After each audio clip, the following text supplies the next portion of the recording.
Hey folks, here's one way to enhance your guitar sound. Let's say you got a guitar track, which I do, that was recorded with a guitar amp and a microphone. Then you decide when you're mixing that you need to add more to it. Maybe the one guitar part ain't enough. And you decide, I need more. I want to make it fuller. I want to make it stereo. I want to change the tone. What do? Well, let me show you. Here's the guitar sound that we have that was original guitar amp and microphone. This is the original recording.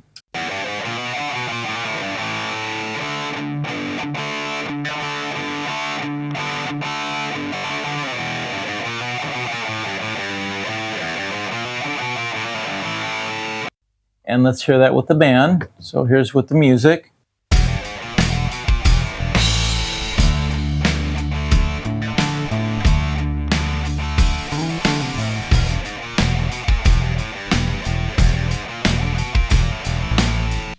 Having the one guitar is not enough for the mix. What do we do to make it bigger and wider? Well, there's many things you can do, but one thing that we wanted to do is make it seem like two guitar players. Well, how do you do that? You might think, hey, just add another track. Just copy it over and make two. You can do that, but let me show you why that doesn't always work. First off, when you have one guitar and you clone it, it's essentially the same thing. It won't sound like two people because it's one person and you just made two of them. Let me show you. So here's my guitars. I've made a clone of it, so I duplicate it, and now there's two of the same sound, and I'm going to turn this one on and off so you can hear the difference.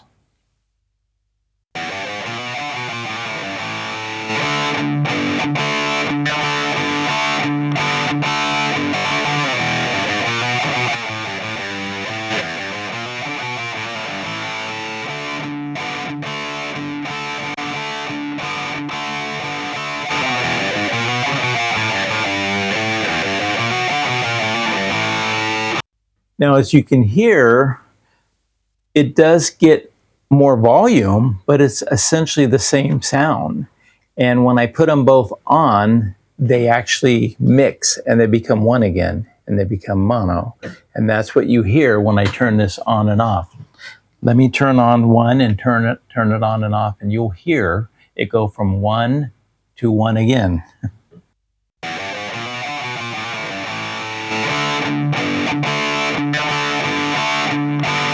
You can hear when I turn this on and I unmute this one, basically the guitar goes from that side to right here.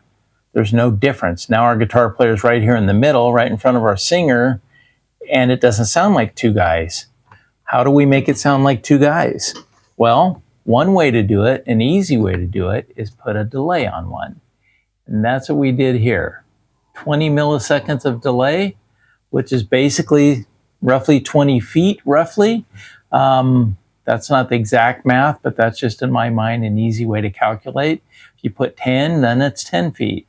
It's kind of roughly that, which would mean one guy's 20 feet away from the other guy, which on stage you could be. And let's hear what happens when I turn this on. So I'm going to turn this on and off. You'll see it here. Let me open this up. I'll bypass it on and off. You'll see bypass on bypass, and let's hear what it does to the guitar track.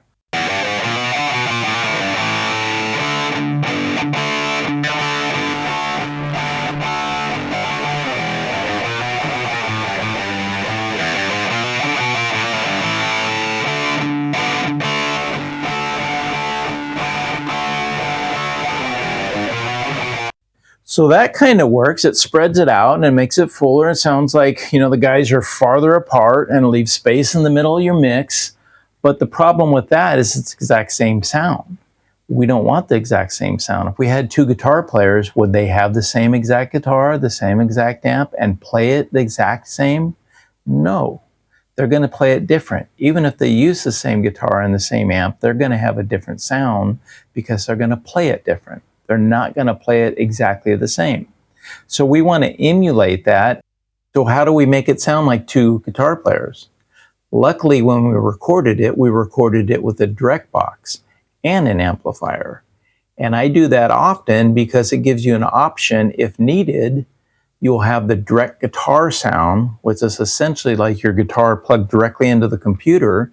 Doesn't sound pretty, but it gives you options to change the tone or amp sound or reamp if you want to later.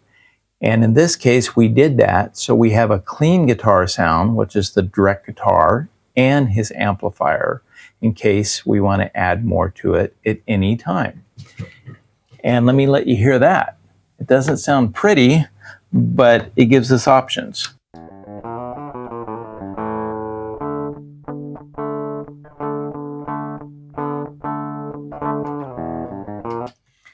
That's the direct guitar sound. And what we did with that is we hard panned it left and right, and we put an amp emulation on one of them. Now on the amp emulation, what we did is we changed the tone. The original guitar seemed a little bright to us, a little mid-rangey. On the second guitar track, the DI track, we wanted to make it sound different, like you would if you had two guitar players. Since the first guitar track was kind of bright and MIDI, we made the second guitar track a little more dark and low sounding. Let me A and B that so you can hear the difference of the two. So here's the original.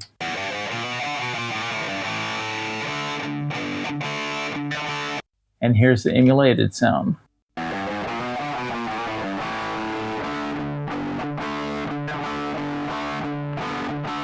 And here's both of them together. And I'll turn this on and off a bit so you can hear it.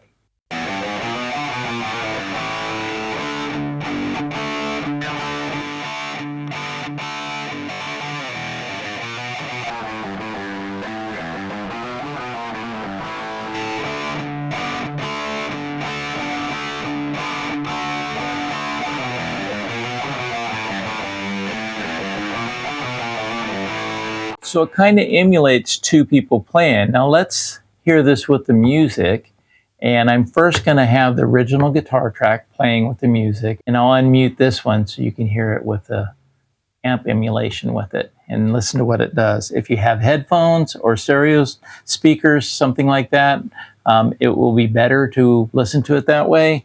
If you just got your phone, you might not hear the difference, but hopefully you have something to listen to it to hear the difference. So here's the original guitar track. And then if you watch the mute here, when I unmute it, you'll hear it as well. You'll hear what it does.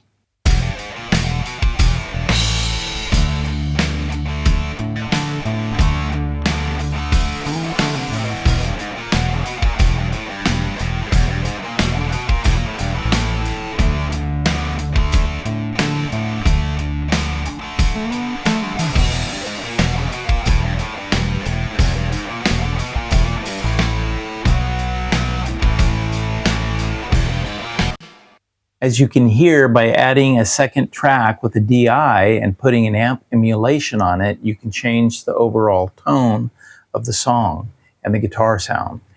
You might even decide, hey, I don't want it distorted. I want it only clean now. I've changed my mind. Well, you can do that too.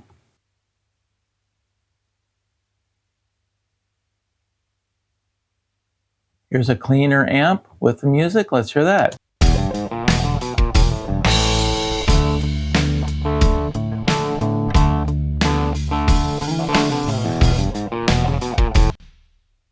Anyways, you get the idea. We took it from this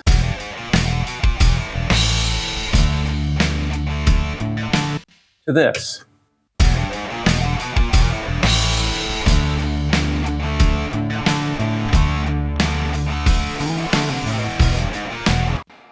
As you can see, by adding a direct box when you record, it can really give you options if needed, if you want to enhance something or change the whole style of the song or what have you. Have fun with this. Thanks for watching. We'll see you next time.